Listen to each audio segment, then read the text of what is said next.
So పెళ్లి చేసుకునే ముందు అంటే 30స్‌లోకి ఎంటర్ అయ్యే ముందు కొన్ని విషయాలు మనం ఖచ్చితంగా అబ్జర్వ్ చేయాలి. జాగ్రత్తలు కూడా తీసుకోవాల్సిన అవసరం ఉంది. సో వీటిలికి సంబంధించి చిన్న చిన్న టిప్స్ నేను ఇచ్చే ప్రయత్నం చేస్తాను. సహజంగా మ్యారేజ్ అయిన దగ్గర నుంచి రకరకాల ఫైనాన్షియల్ బర్డెన్స్‌లోకి వెళ్తూ ఉంటాము. కమిట్మెంట్స్ వస్తూ ఉంటాయి. సో సేవింగ్స్ అనేవి సహజంగానే తగ్గిపోతూ ఉంటాయి. సో ఎర్లీ ఏజెస్ నుంచే మనం కొన్ని జాగ్రత్తలు తీసుకోవాలి. బిఫోర్ ఎంటరింగ్ ఇంటూ 30స్ మనం తీసుకోవాల్సినటువంటి జాగ్రత్తల గురించి కొన్ని మనం డిస్కస్ చేద్దాం. సో బేసిక్‌గా ఎప్పుడైనా డబ్బులు అనేవి నిదానంగా టైమ్‌తో పాటుగానే కాంపౌండ్ అవుతాయి కానీ వాటికంతట అవి అంటే మనం జస్ట్ అట్లా పెట్టగానే కాంపౌండ్ అయిపోవు అంటే పెరిగిపోవు. Wealth creation is not an overnight job. Wealth creation అనేది ఒక టైమ్ ఫ్రేమ్‌లో మాత్రమే జరుగుతుంటుంది. 10 ఇయర్స్, 20 ఇయర్స్, 30 ఇయర్స్ జరుగుతూ ఉంటుంది. సో దీనికి ఇక్కడ మనకు యాడ్ అవుతున్నటువంటి కాంపోనెంట్ ఏదైనా ఉంది అంటే అది టైం. సో ఆ టైం యొక్క అడ్వాంటేజ్ మీరు తీసుకోవాలి అంటే డెఫినెట్‌గా ఎర్లీ ఏజెస్ నుంచే మీరు ఇన్వెస్ట్‌మెంట్ అనేది స్టార్ట్ చేసుకొని ఉండాలి. అదే నేను తర్వాత ఇప్పుడు ఎంజాయ్ చేసి తర్వాత మ్యారేజ్ అయ్యాక అంతా చూసుకుందాం అని అనుకుంటే ఇక్కడ మీరు మిస్ అయ్యేది టైం అనే ఒక పెద్ద కాంపోనెంట్‌ని. సో పెద్ద అమౌంట్ అనే దాంతోటి సంబంధం లేకుండా డిలే చేయకుండా మీకు ఉన్నటువంటి ఎర్లీ ఏజ్ ఆపర్చునిటీని వాడుకొని స్టార్టింగ్ నుంచే ఇన్వెస్ట్ చేసే ప్రయత్నం చేయండి. Even at the age of 22 దగ్గర నుంచి అయినా కానివ్వండి, ఒక 5,000 రూపాయల నుంచి అయినా కానీ మినిమం స్టార్టింగ్ చేయడం అనేది మనకు చాలా అవసరం. అండ్ దాని తర్వాత మన ఇన్వెస్ట్మెంట్స్కి సంబంధించి, సేవింగ్స్కి సంబంధించి, ఎక్స్పెన్సెస్కి సంబంధించి మనం కొన్ని రూల్స్ని పెట్టుకోవాలి. సో బేసిక్గా సేవింగ్స్, ఇన్వెస్ట్మెంట్స్ రెండు ఒకటే అనుకుంటారు, కాదు, డెఫినెట్గా రెండు వేరు వేరు సబ్జెక్టులు. సో ఎక్స్పెన్సెస్ పాయింట్ ఆఫ్ వ్యూలోకి వచ్చేసరికి మనకి ఒక వచ్చేటువంటి శాలరీలో నుంచి సాధ్యమైనంత వరకు మన రికరింగ్ ఎక్స్పెండిచర్, ఇంటికి సంబంధించిన రికరింగ్ ఎక్స్పెండిచర్ 60% క్రాస్ చేయకుండా మాత్రం చూసుకోండి. సహజంగా ఒక ₹1,00,000 జీతం వచ్చే వాళ్ళకి ఎంత వద్దన్నా కానీ సరే ఒక 20,000, 25,000 హౌస్ రెంట్ వస్తుంది.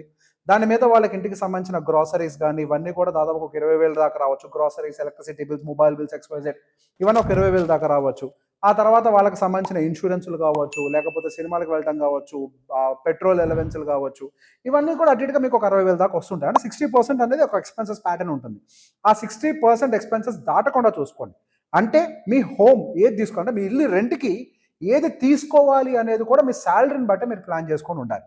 మనం పెద్ద ఏరియాకి వెళ్ళాలి, పెద్ద ఇంట్లో ఉండాలనేది ప్లాన్ చేసుకుంటే మాత్రం మనకి ఈ మిస్ మ్యాచ్ అనేది జరుగుతుంది. ఎందుకు 60%? I will explain that also. ఇప్పుడు 60% లిమిట్ ఇక్కడ పెట్టుకున్నట్లయితే మనకి ఇంకా ఎక్స్ట్రా 40% అనేది మిగులుతుంది. ఈ 40%లో అట్లీస్ట్ ఒక 20% అనేది మన పిల్లల ఎడ్యుకేషన్ కోసం పక్కకు పెట్టాలి. పిల్లల యొక్క స్కూల్ ఫీజుల కోసం పక్కకు పెట్టాలి. ఇద్దరు పిల్లలు ఉన్నారంటే చెరి ₹10 ఖర్చు పెట్టచ్చు. లేదు ఒకళ్ళే ఉన్నారంటే ఒక 20% ఒకళ్ళ మీద కూడా ఖర్చు పెట్టే అవకాశం ఉంది. ఇంకో 20% అనేది భవిష్యత్తులో పిల్లల కోసం ఎడ్యుకేషన్ అయి ఉండొచ్చు, లేకపోతే మీకు సంబంధించినటువంటి రిటైర్మెంట్ అయి ఉండొచ్చు. సో ఈ రేషియోలో 60-20-20 అనే ఒక రేషియోగా మనం పెట్టుకున్నట్లయితే అటు ఎక్స్పెన్సెస్ కానీ, సేవింగ్స్ కానీ, ఇన్వెస్ట్మెంట్స్ అన్ని కానీ ప్రాపర్గా ప్లాన్ చేసుకునే వాళ్ళం అవుతాం. లేకపోతే ఇది ఒక ఇంబ్యాలెన్స్ అయ్యే అవకాశాలు ఉంది. సో ఎమర్జెన్సీ ఫండ్కి సంబంధించి రకరకాల కాన్సెప్ట్స్ ఉంటాయి. కొంతమంది క్రెడిట్ కార్డు ఉంటే సరిపోతుంది అంటారు. Credit card is also one type of emergency fund అంటారు. Yes, I do agree. కాకపోతే సహజంగా ఎమర్జెన్సీ ఫండ్ అనేది మనకి క్రెడిట్ కార్డు త్రూ తీసుకుంటాము, మెయింటైన్ చేస్తాం అంటే సాధ్యం కాదు. క్రెడిట్ కార్డు ఉందంటే వాడి పడేస్తాం. లేదు ఆ ఎమర్జెన్సీ ఫండ్ కోసం మనం సేవ్ చేస్తాము అని అంటే మళ్ళీ అగైన్ దాని ఎమర్జెన్సీ కోసం మనం ఉంచాం. సో దాన్ని తీసుకువెళ్ళిపోయి బెటర్ ఆప్షన్ ఏంటి అని అంటే ఒక ఎఫ్డి దాంట్లో చేసేసుకొని ఓడీ తీసుకోండి. ఓడీ ఏం చేస్తుంది, వాడుకుంటేనే ఉంటుంది. సో ఎఫ్డి పెట్టేసుకోండి. సో ఒకవేళ మీరు కట్టలేని పరిస్థితుల్లో ఉన్నా కానీ మీకు ఆల్రెడీ ఎఫ్డి ఉంది కాబట్టి ఆ ఓడీని మీరు అది వాళ్ళు చెల్లుబాటు చేసేసుకుంటారు. మీ ఎమర్జెన్సీ ఫండ్ ఫర్ ఎగ్జాంపుల్ మీకు ఒక ₹5,00,000 ఎమర్జెన్సీ ఫండ్ రిక్వైర్మెంట్ ఉంది. తీసుకొని వెళ్ళి ₹5,00,000ని మీరు ఫస్ట్ ఫిక్స్డ్ డిపాజిట్ చేసుకుంటే దానికి అగేన్స్ట్గా ఓడీ కానీ క్రెడిట్ కార్డ్ కానీ ఏదైనా ఇస్తారు. సో రిస్క్ ఉండదు. ఒకవేళ మీరు తెలియకుండా ఏదైనా చేసినా వాడినా కానీ ఏ ఇబ్బంది ఉండదు. అదే ఓడీ తీసుకున్నా కానీ ఇబ్బంది లేదు ఏదో ఒక రూపంలో. సో ఎమర్జెన్సీ ఫండ్ అనేది ఎంత ఉండాలి అంటే ప్రతి ఒక్కరికి చెప్పేది మినిమం ఒక 2 ఇయర్స్కి సరిపడా ఫండ్ ఉండాలి. దాన్ని ఖాళీగా ఉంచమని నేను చెప్పను. ఏదైనా ఎఫ్డీలో పెట్టుకుని ఓడీలాగానే ఆఫ్ చేసుకోవచ్చు. లేదు ఎస్ ఆల్రెడీ మీ దగ్గర కావాల్సిన సేవింగ్స్ ఉన్నాయి అనుకోండి, అంటే పెద్ద ఎత్తున ఆల్రెడీ మ్యూచువల్ ఫండ్స్లో వాటిలో ఇన్వెస్ట్మెంట్స్ ఉందనుకోండి, ఆల్రెడీ ఇన్వెస్ట్మెంట్స్ ఉంటే సపరేట్గా ఎమర్జెన్సీ ఫండ్ అనేది పెద్ద ఎత్తున ప్లాన్ చేసుకోవాల్సిన అవసరం లేదు. ఏదైనా అవసరం అయితే దాని నుంచి కూడా విత్డ్రా చేసుకుంటాం కాబట్టి ఇబ్బంది లేదు. కాకపోతే మనం డైరెక్ట్గా సరే మ్యూచువల్ ఫండే ఉంది కదా ఇంక ఎమర్జెన్సీ అసలు పూర్తిగా అవసరం లేదని అంటే ఎంతో కొంత ఖచ్చితంగా మాత్రం మనకి బ్యాంక్ అకౌంట్లో ఉండాలి. ఎందుకంటే liquidity matters. Even in mutual funds మనకి ట్రాన్సాక్షన్ డే ప్లస్ 2 days మనకి సెటిల్మెంట్ టైం పడుతుంది. 1 or 2 daysలోనే డబ్బులు వస్తాయి కాబట్టి మనకి ఇమీడియట్గా అవసరమైనప్పుడు ఇబ్బంది పడకుండా ఉండటం కోసం అట్లీస్ట్ ఒక 3 months అన్న మనకు బ్యాంక్ అకౌంట్లో డబ్బులు రిజర్వ్గా పెట్టుకోమని చెప్తాను. 3 months కూడా పెట్టుకోకపోతే ఏ చిన్న ఎమర్జెన్సీని కూడా మనము అడ్రస్ చేయలేము. ఒకవేళ ఈ బేసిక్ ప్లానింగ్ చేయనప్పుడే మనం క్రెడిట్ కార్డులు తీసుకోవటము, పర్సనల్ లోన్స్ తీసుకోవటము అన్నెసరీగా ట్రాప్లో ఇరుక్కుపోయే అవకాశాలు ఉంటాయి. లేదు మీరు ఆల్రెడీ ఇంతకుముందు తెలిసి తెలియకనో ఒక పెద్ద క్రెడిట్ కార్డులో, పర్సనల్ లోన్ ఏదో తీసుకొని ఉన్నారనుకోండి, ఫస్ట్ హై ఇంట్రెస్ట్ రేట్ ఉండే వాటిని మాత్రం ఖచ్చితంగా క్లియర్ చేయండి. ఎట్టి పరిస్థితుల్లో కూడా మీరు వాటిని క్యారీ చేయకండి.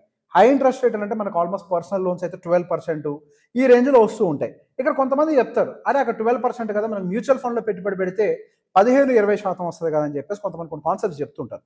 సో బేసిక్ ఇక్కడ మనకి 15-20% వస్తుంది అంటానికి గ్యారంటీ ఏం లేదు. 12% వరకు రావచ్చేమో, బట్ సమ్ టైమ్స్ మనకి మీరు లోన్ క్లియర్ చేసే లోపల మార్కెట్ రికవర్ కూడా కాదు. సో బేసిక్ ఆ రిస్క్ ఎందుకు తీసుకోవాలి? 12%, 13% ఇంట్రెస్ట్ రేట్ ఉందన్నప్పుడు ముందుగా క్లియర్ చేసి ఆ ఏదైతే అక్కడ ఈఎంఐ కడుతున్నారో కావాలంటే మళ్ళీ ఎస్ఐపి ఇక్కడ ఫ్రెష్గా యాడ్ చేసుకోవచ్చు. సో బేసిక్ ఇది కొంచెం జాగ్రత్తగా అబ్జర్వ్ చేసుకోండి. ఇంట్రెస్ట్ రేట్ బేసిస్ మీద డెసిషన్ తీసుకోవాలి. అందరూ అంటుంటారు కదా, లోన్ ముందు క్లియర్ చేయడం కంటే ఇన్వెస్ట్ చేయడం బెటర్ అని, అంటే అదన్నిటికీ ఒకటే పని చేయదు. So basic interest rate basis మీద మనం కొన్ని డెసిషన్స్ తీసుకోవాలి. మార్కెట్ ఏ రేంజ్లో ఉంది, మార్కెట్ హైలో ఉందా లోలో ఉందా, దీని బేసిస్ మీద కూడా కొన్ని డెసిషన్ తీసుకుంటూ ఉంటాం.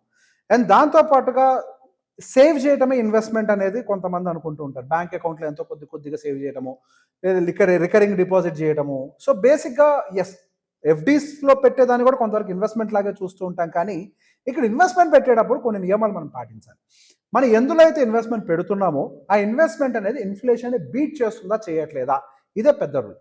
సో ఇన్ఫ్లేషన్ పాయింట్ ఆఫ్ వ్యూలోకి వచ్చేసరికి ఇన్ఫ్లేషన్ అంతా 6%, 7% ఉంటుంది కదా అని చెప్పేసి అందరూ అనుకుంటుంటారు. ఎస్, 6-7%. అదొకటే కాదు, మన లైఫ్లో గ్రోత్ అని ఒక కాంపోనెంట్ ఉంటుంది. ఫర్ ఎగ్జాంపుల్ మనం 20 సంవత్సరాల క్రితం మన ఫ్యామిలీ లైఫ్ స్టైల్ ఎలా ఉంది, ఇప్పుడు మన ఫ్యామిలీ లైఫ్ స్టైల్ ఎలా ఉంది, ఇన్ బిట్వీన్ జరిగిందో గ్రోత్ కాంపోనెంట్. ఇక్కడ కేవలం ఎక్స్పెన్సెస్ పెరగడమే కాదు, మన లైఫ్ స్టైల్ కూడా పెరిగింది, అంటే ఇది growth. So inflation plus growth ఎంతైతే ఉంటుందో దానికంటే ఎక్కువ రిటర్న్ మనకి జనరేట్ చేసేది ఉండాలి మనం పెట్టేటువంటి ఇన్వెస్ట్మెంట్.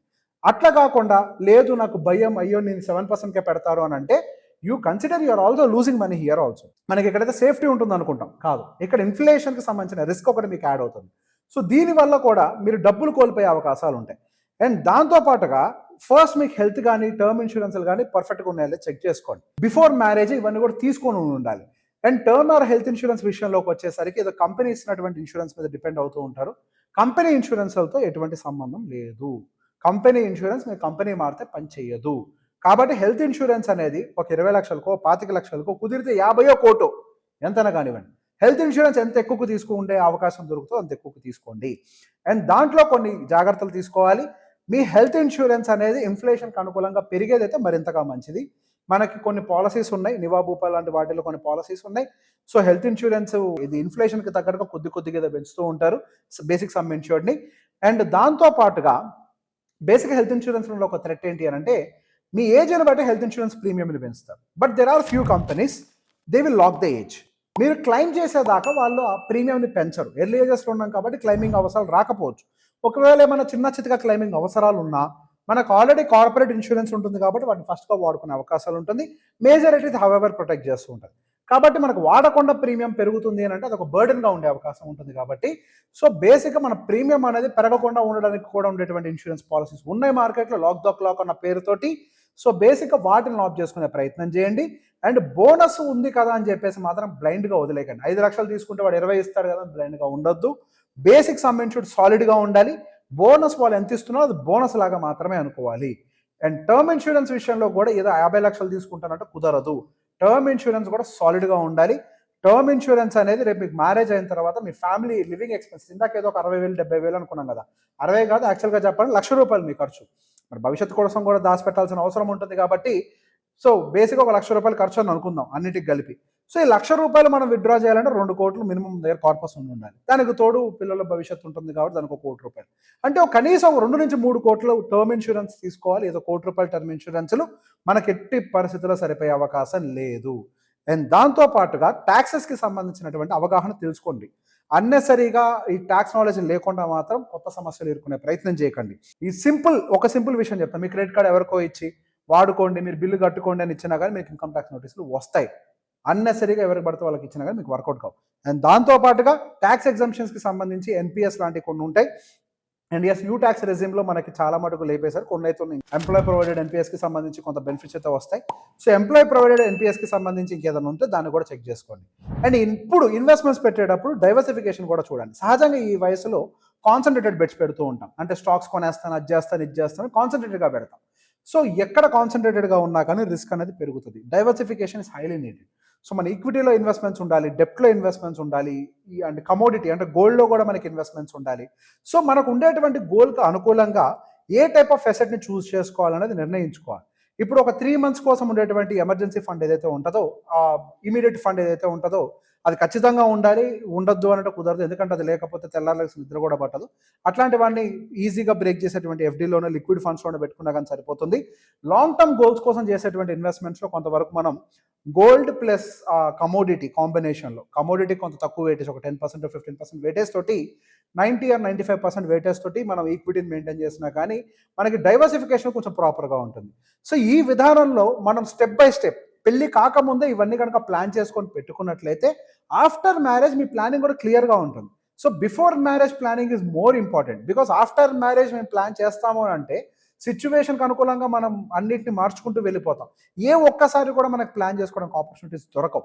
సో ఈ ప్రాబ్లమ్స్ అన్ని అవాయిడ్ చేయాలి అని అంటే ప్లాన్ అనేది మీరు ముందు నుంచే ప్రిపేర్ చేసుకొని నేను చెప్పినటువంటి జాగ్రత్తలు బేసిక్ తీసుకున్నట్లయితే మనం ఏవైతే ఇప్పుడు కొన్ని సమస్యలు బయట వింటున్నామో ఆ సమస్యల నుంచి తప్పించుకునే వాళ్ళం అవుతాం. Thank you very much.